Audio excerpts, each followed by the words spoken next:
Kuno some effect on Bont last week. What are your plans on Bont this week that you can reveal to us this morning? Yeah, he's a pretty good player. So we'll go in with our normal plans and focus on what we want to do around the ball. We've got 18 blokes to defend at any given time. So Bontempelli's one of those, but they've got some pretty good players. What do you do replacing Jaden? Obviously a tall or a short option. Yeah, one of those. No, we don't look at height as much as I suppose aerial traits or break to space traits or capacity to cover the ground. So we've got some options to go there. You've got our squad of 26. Whether it's Dakes or whether it's Reedy or whether it's Crocker, we pretty well know what we're going to do. But I'm not going to give the Bulldogs an extra 4 hours head start. How much does that change, I guess, what you want to do inside 50? Not a lot. No, our general shape of how we attack and our method of attack is not just about the player or players that might be sort of in front of the ball.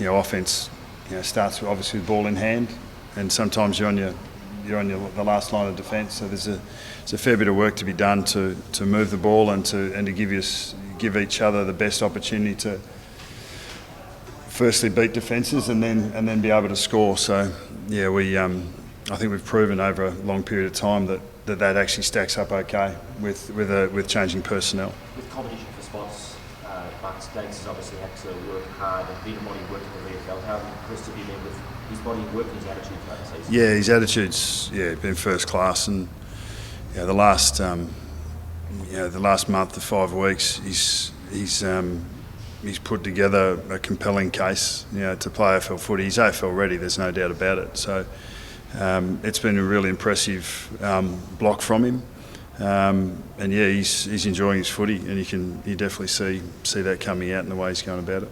Isaac Quainer, we've heard a lot about him in the pre-season. Yeah, he's been in the squad lots of times now and again this week. Where's he at? He's at the moment he's sort of behind some small defenders that are playing their roles really well. So Isaac continues his development and continues to cut his teeth in the game and understand the way that we want to play the game, and he's going really well. Is there going to be a point where you do play him regardless this year, just to get him in at some point?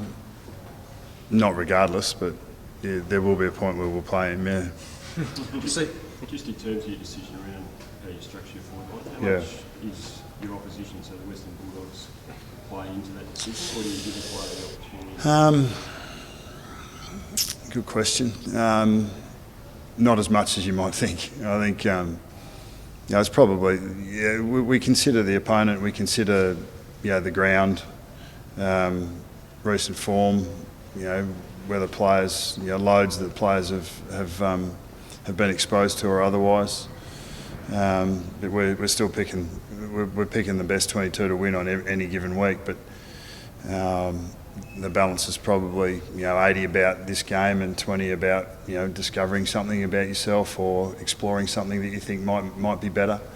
That's about the balance we're looking at, but that this week's no different to any other week in that regard. Bucks, I saw you having a bit of a laugh with Darcy Moore out on the track. I assume you're a fan of his new look? Yeah, it's if this gets a grab on the news, it'd be excellent. But he looks very different. He's who dis? Yeah, not the same bloke. You didn't old school encourage him to get a haircut, did you? No, I didn't. He tried to introduce himself as if he was a new player.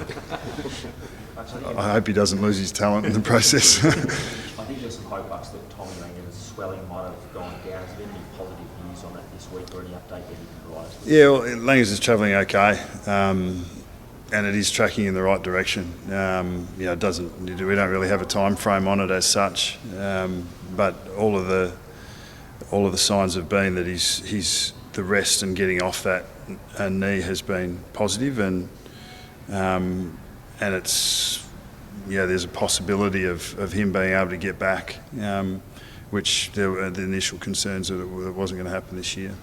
Is the President's idea about some sort of amnesty around gambling have any merit? I haven't heard them haven't heard the comments, so pretty hard to comment.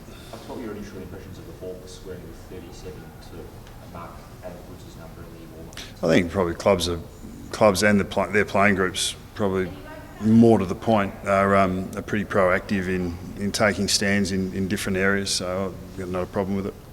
Hopeful of Adams and Elliott next week, if possible.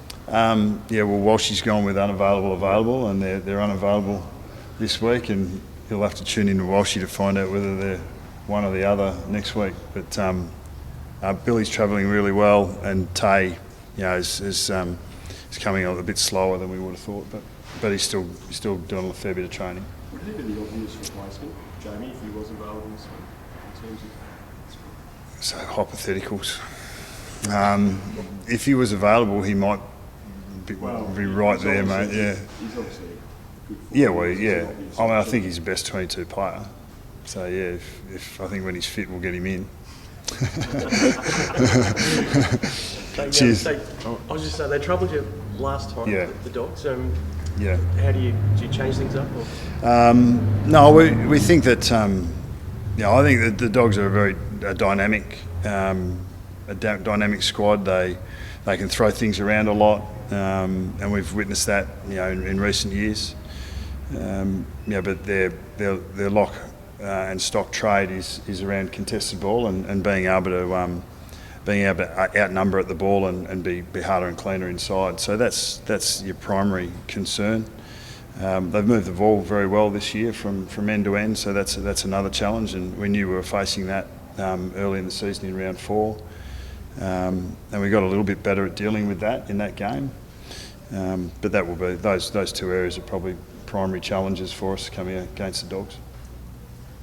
Cheers.